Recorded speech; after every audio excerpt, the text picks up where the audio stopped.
Ya, Oke, Pak. Pak, kalau mau nanya sekali lagi boleh nggak, Pak? nggak boleh. Nggak, boleh, boleh, boleh. Silakan, silakan. Apa mau nanya Enggak, apa? cuman ini kan sebenarnya saya masih newbie ya, Pak. Hmm. Saya baru masuk tuh 2021 awal kemarin yang Antam naik-naiknya, cuman saya nggak beli Antam karena ya itu menurut saya feeling saya itu buruk. Oh, feelingnya Terus udah bagus itu. Oke, silakan gimana? saya malah beli serial kemarin kan tak hitung pas di awal-awal tuh bagus, tapi gara-gara kemarin itu udah saya jual. Terus mungkin saya mau nanya buat nasihat terbaik, Pak. Mungkin saya ini masih kuliah, cuman buat nyari pengalaman. Nanti mungkin kalau buat kalau udah punya uang baru, mungkin udah ada pengalaman gitu, nasihat terbaik untuk saya tuh apa itu, Pak? Maksudnya masih pemula Pak XG. Alfaiz kelahiran tahun berapa? Saya 98 akhir. 98 masih kuliah? Oke. Dua soalnya ini saya emang kuliahnya bukan yang teknik gitu, Pak. Oh, Jadi oh, iya, iya. Tapi ada udah semester akhir ya berarti ya? ya masih ada koas gitu itu. Oh ya, oke, oke. Oh, kedokteran? Bukan? Ya, Oke, iya iya. kedokteran.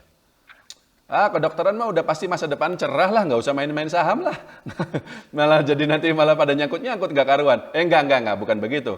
Tapi maksud saya begini, pada usia 22 itu saya lagi susah-susahnya itu. Jadi boro-boro mikir saham ya. Itu zaman-zaman saya lagi nyari pekerjaan dan sekalinya dapat pekerjaan itu gajinya 1.500.000. Saya masih ingat, masih dipotong pula itu. Udah gitu apa namanya? Ya namanya kerja kantoran itu gimana ya? Jadi apa masih anak baru, dibully dan seterusnya itu saya ngalamin semua. Jadi apa kalau dibikin film sih kayaknya bisa itu cerita-cerita zaman saya dulu tuh. Jadi benar-benar kita dari nol lah. Dan actually sampai hari ini pun ya kita masih struggle.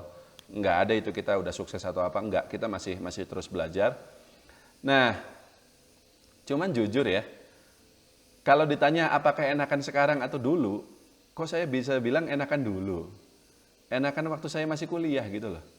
Waktu zaman-zaman saya nggak punya duit, waktu zaman-zaman saya masih nggak punya apa-apa. Dan belum ngerti pasar modal segala macam seperti hari ini. Kalau disuruh, mungkin pertanyaan gampangnya beginilah. Pak Faiz pilih mana nih? Usia Pak Faiz sekarang tuh langsung cus bertambah 10 tahun ya. Jadi besok tiba-tiba usianya Pak Faiz sudah 32 dan sudah pegang 1 miliar rupiah, atau 1 miliar terlalu sedikit lah, 10 miliar rupiah, atau Pak Faiz tetap di usia saat ini dan selama 10 tahun ke depan itu berjuang sendiri sampai pada usia 32 nanti siapa tahu bisa dapat uang 10 miliar itu, tapi mungkin juga tidak, tapi mungkin juga lebih. Pilih mana? Pilih lompat atau pilih menjalani 10 tahun tersebut?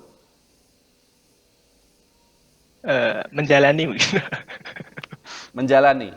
Ya. Dan Pak Faiz tidak sendirian. Saya tanya semua orang, jawabannya sama, Pak. Jawabannya sama. Lebih baik menjalani. Kalau langsung tiba-tiba seperti itu, bayangkan bagaimana masa muda kita berlalu begitu saja. Ya, apa namanya?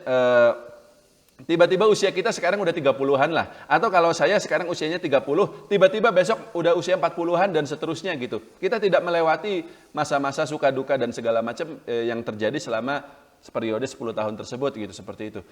Nggak ada yang mau skip seperti itu, meskipun katakanlah begitu nanti langsung dapat uang berapa. Enggak.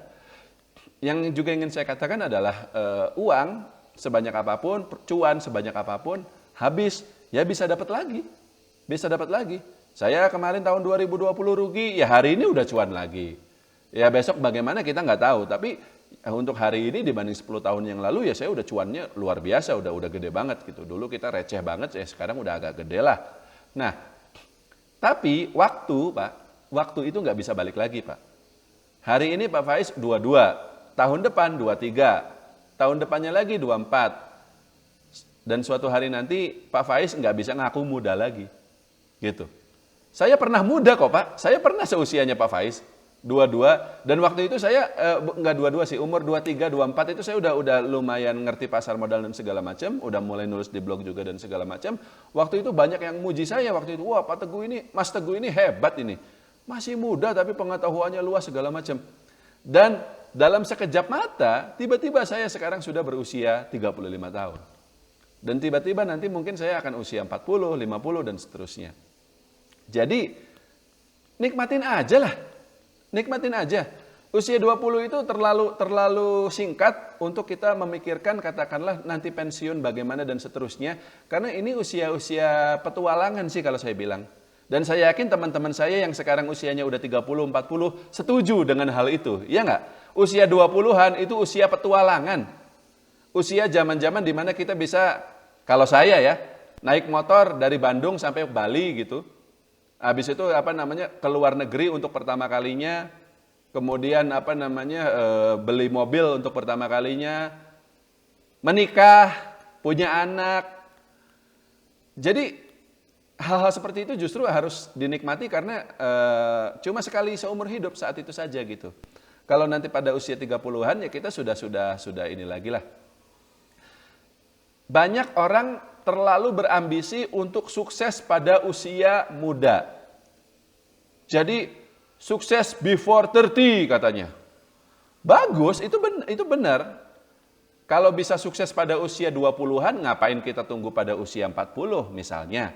Kalau kita sudah bisa menjadi miliarder pada usia 25, ngapain kita tunggu sampai usia 40 tahun. Tapi jangan salah Pak. Jangankan sukses pada usia muda, sukses pada usia tua sekalipun tidak semua orang bisa. Gitu. Jadi, tidak usah buru-buru. Masa muda itu lebih berharga daripada kesuksesan itu sendiri. Mau Anda sukses hari ini atau besok, nggak ada bedanya, sama-sama sukses. Yang beda adalah kalau kita terlalu buru-buru mengejar kesuksesan itu, kita jatuhnya malah berspekulasi, beli saham yang berharap besok langsung naik 25% dan seterusnya, ujung-ujungnya malah nyungsep, maka ketika kita sudah tua, akhirnya kita nggak dapat apa-apa. Dan saya kasih tahu, banyak loh teman-teman saya yang seperti itu. Saya selama 10 tahun ini bertahan, betul. Tapi tidak semua teman-teman seangkatan saya masih ada sampai saat ini di sini. Banyak teman-teman saya yang udah investor saham itu akhirnya ya kerja biasa lagi. Karena mereka rugi besar dan nggak kuat. Kenapa mereka bisa nggak kuat? Misalnya ketika rugi lalu cut loss lalu tidak pernah balik lagi. Ya mungkin karena itu, karena sejak awal mereka terlalu ngejar profit cepat. Sehingga pilihan sahamnya pun saham-saham yang spekulasi gitu.